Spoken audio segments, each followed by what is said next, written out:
Assalamualaikum warahmatullahi wabarakatuh. Good evening, ladies and gentlemen. I would like to say thank you for coming in my presentation and thanks for click this video exactly. It's great nice to see you all here. My name is Nisa Fitriana and I'm from 60th class of Public Administration. In this time, I will discuss about prominent public problems in Indonesia. First, I will explain to you what is the public problems, and then I will mention and explain the most important public problems in Indonesia so far, and last, you will be notified of the efforts to overcome these problems. Okay, without any further ado, let's get straight to the point. Here, I will explain about public problems.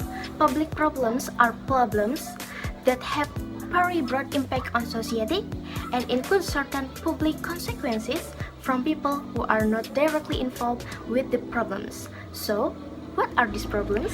Number 1, lack of qualified HR or human resources. Human resources in Indonesia are quite low quality. This is evidenced by the low level of education, so it is not surprising that there are still many unemployed in this country. Skilled and trained personnel are minimum, so that it affects the performance of each company. The country of Indonesia lacks a qualified workforce, so that institutions continue to predict difference between the demand and supply for this workforce, which is expected to widen. The solution to these problems is that companies must comprehensively address workforce and leadership issues. Companies also cannot rely on short-term strategies, such as recruiting workers from competing companies, because hunting for workers from competitors will only send an unhealthy message to employers. Assistance in education cost must also be increased so that each party can reach a proper education. Another solution that can be done is with increasing social activities, organizing skills training, implementing workforce training in the company, and motivating employees. Number 2, corruption, collusion, and nepotism, or KKN. Public and private government officials still carry out many KKN practices that have a negative impact in the political, social, economic, and monetary fields. Although Indonesia has issued prevention of KKN through a legal basis, namely the RE Law number 28 of 1999 concerning the implementation of clean and free state of KKN, there are still many state administrators who do not comply with the legal basis due to various factors that surround it.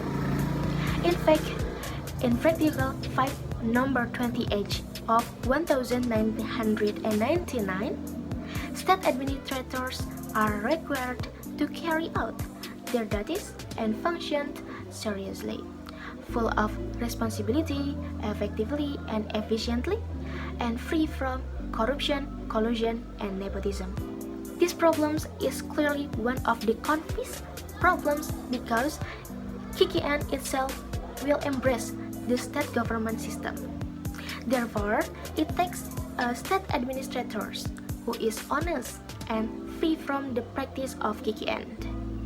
To get rid of this behavior, the government need to strengthen sanctions again. KKN perpetrators, both from administrative sanctions, criminal sanctions, and crime sanctions.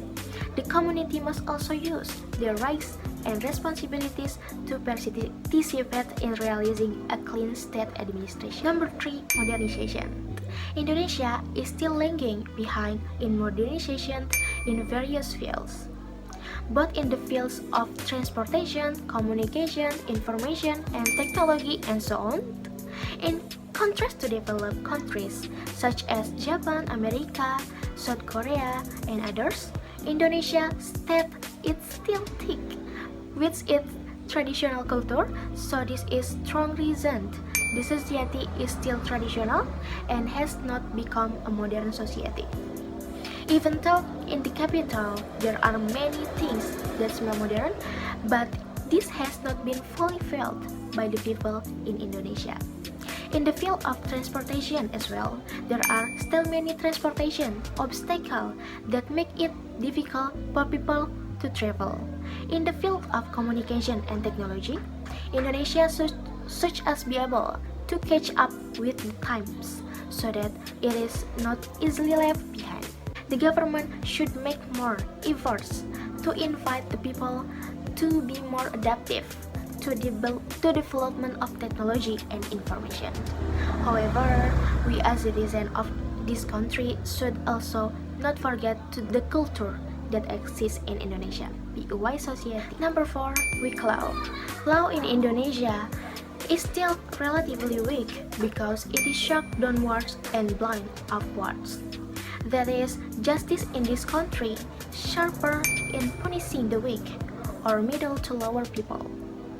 In addition, the low mobility of law enforcement officers and the problems of corruption are already ingrained, so that it is currently still difficult to eradicate.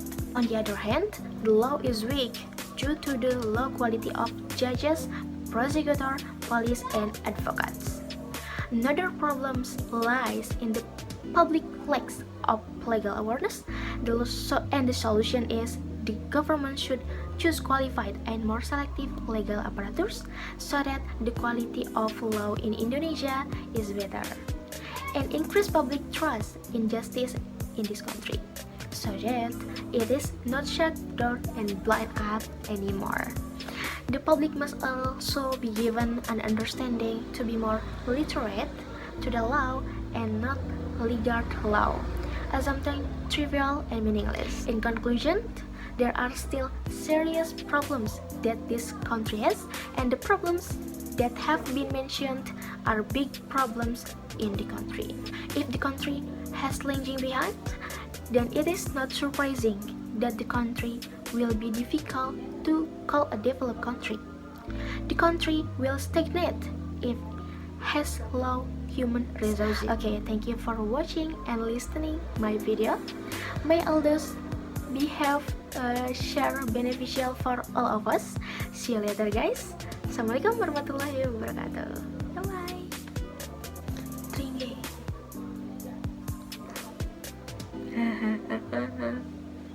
Haus.